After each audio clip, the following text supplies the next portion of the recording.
Hi everybody, I am about to show you how to make a cereal box hide. These are good for rats.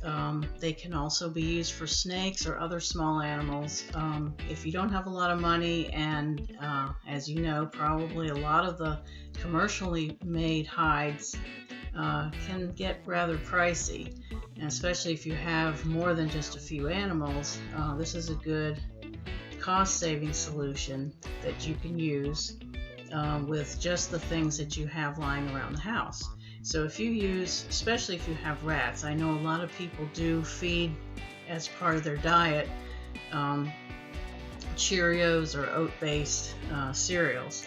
So they come in these 21-ounce boxes. I get the Great Value from Walmart, but if you have the name brand 21 ounce, that's just as good.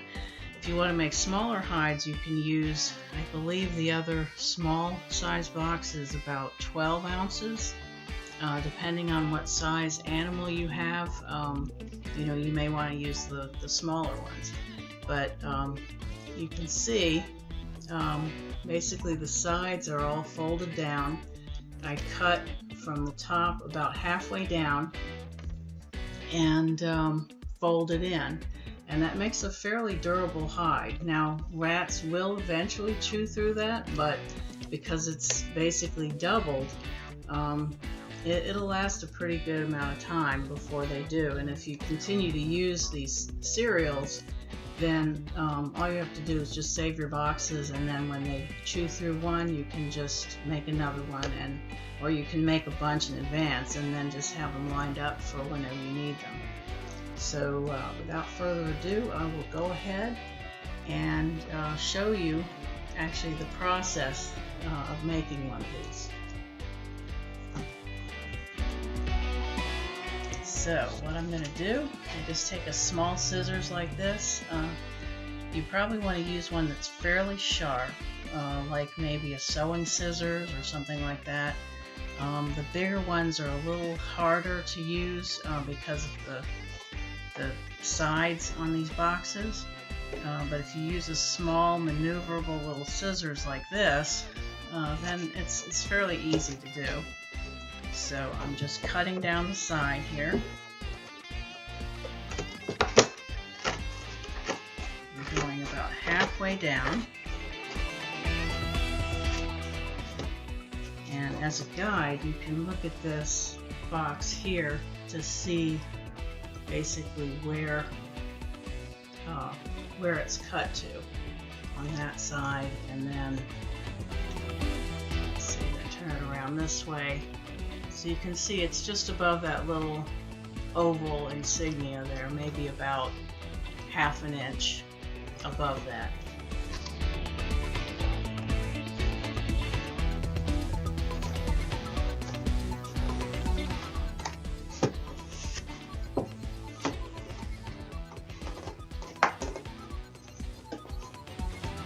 Okay, let's see, it looks like I'm out of frame.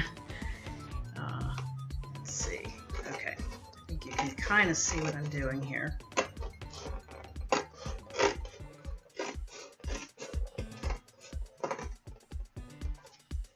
And it doesn't have to be exactly perfect, but the most crucial thing is that you're able to fold it down evenly.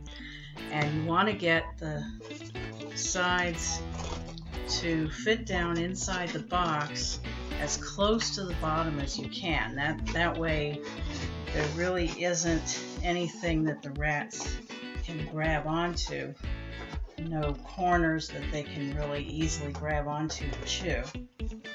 So let's see here if you can see what I'm doing. And if you happen to cut a little bit too far down, you can just fold it up a little bit higher. Even though you'll see a little bit, like you can see here, I kind of did that. I cut a little bit too far down, and you'll see a little bit of a slit on the side here. But that won't really hurt anything. You just want to make sure that it fits as closely into the bottom of the box as possible, as snugly but without bowing as much as you can. Okay, so here's what I've got right now. That's the first side. Then you want to turn it and do the same thing on the other sides. Let's see here. I may have to move this a little closer so you can see. Okay.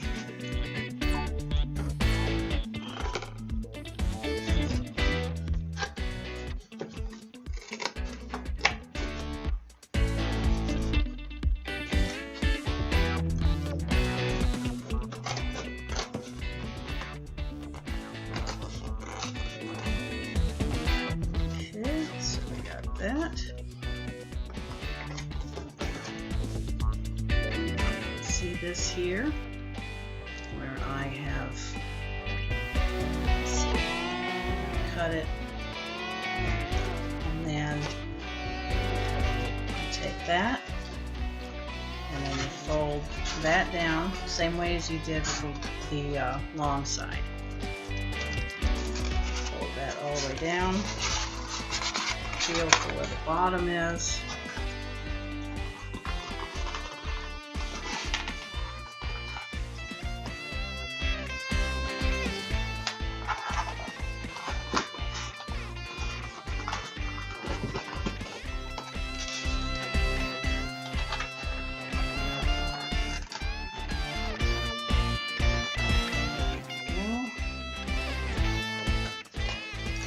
Pinch the sides.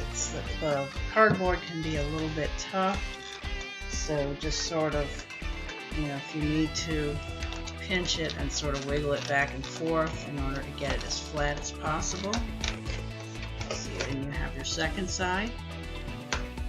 You do the same thing on all four sides like this.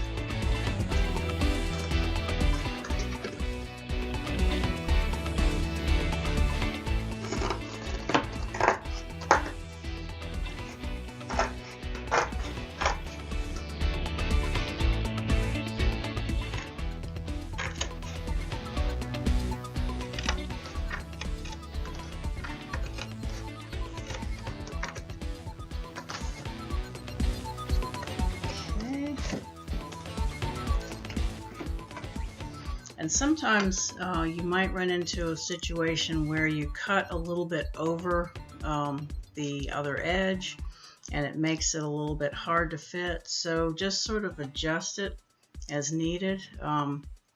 Sometimes you may need to put one side in first or the other side in first to make it fit best. But just sort of see which way fits the best.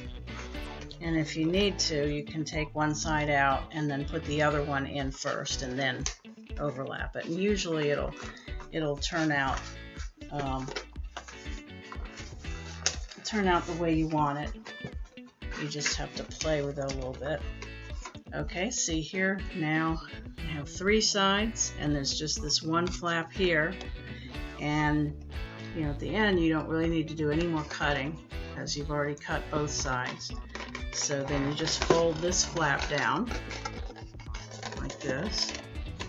Feel for the bottom.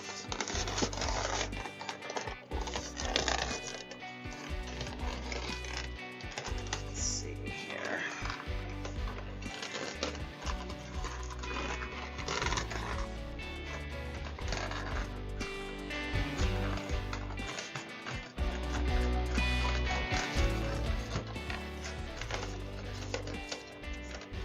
Pinch it around, and you can see a little bit inside that there's one area that's a little bit high, and the reason that is because I actually cut over a little bit accidentally over the groove where the side of the box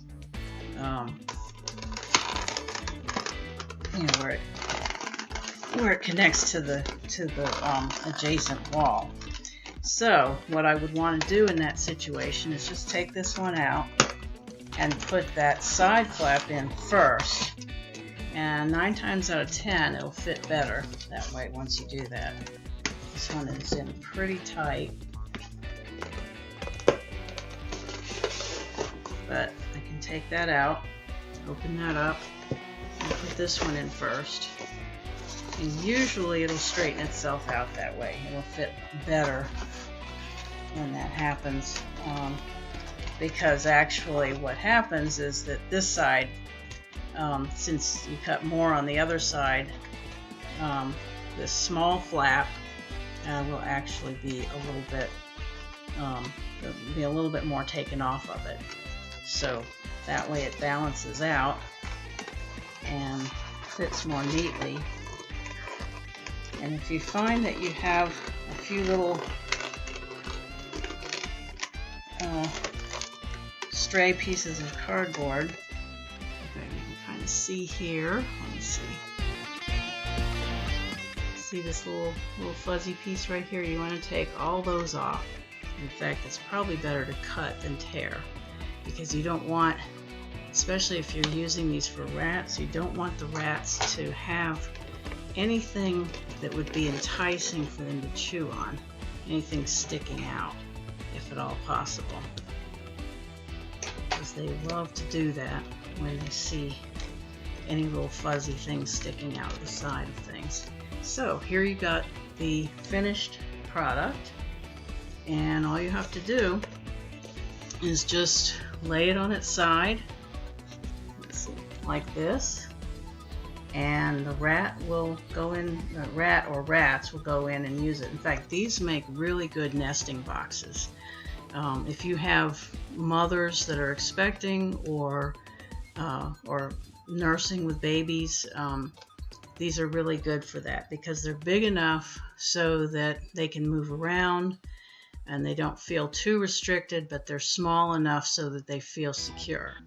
And they will normally be less nervous that way if they have somewhere protected that they can put their babies. Excuse the phone. I get a lot of these spam calls, so it's very likely not anything important. So as I was saying, these make really good boxes, nesting boxes.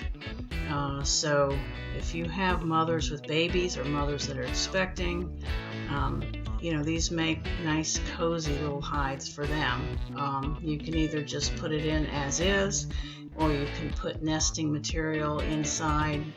Some people put fabric, some people just put aspen or something inside, or paper bedding, shredded paper, shredded cardboard, anything that they can use to make their nest. And not all mothers will use these. I have had a few that even when I put these in, they would just choose not to use them, and they would go have them in a corner somewhere. But a lot of the mothers that I have will use them. And if you give them something to nest with and you put it inside the box ahead of time before they have their babies, then they're more likely to use it. Okay, so I hope that you have enjoyed this video. I hope it's been helpful to you and given you some ideas. So if you like it, please give me a thumbs up, subscribe if you haven't, and stay tuned for more. Thank you very much.